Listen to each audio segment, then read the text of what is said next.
I don't think it was really conceivable for me to have an unpaid internship this summer, like to live in Boston, or I guess really Watertown is where my apartment is.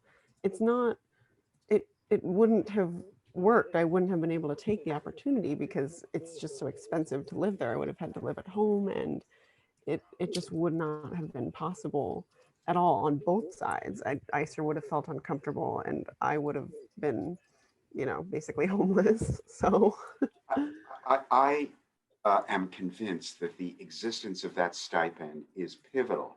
Even if Rose were the sort of person who could afford to do a all volunteer internship, as Rose just suggested, I think the existence of a stipend like that means that the nonprofit doesn't have to feel like it's exploiting somebody, and it can take the intern really seriously because they know that essentially it's a paid position for that person, and therefore the dynamic is such that the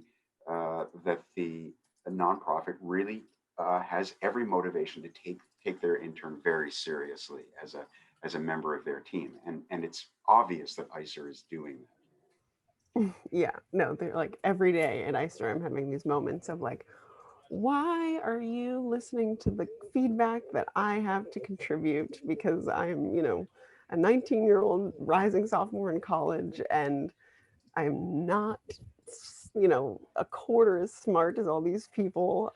But they're taking me so seriously, and it's really humbling and really educational, and I'm so grateful to them for taking me So on. Rose, you remember that I just laughed when you told me about that, because I think as somebody who's been in the working world for several decades now, that there's always somebody who's going to be smarter than you and more competent than you and more credentialed than you. And so there's always this feeling lingering in the back of your head that you're somehow not qualified. Why me? And yet you have to act. That's what success looks like. You get cast in a particular role, and you bring whatever knowledge and insight you have to bear on that, and you do your best. And lo and behold, more often than not, you succeed.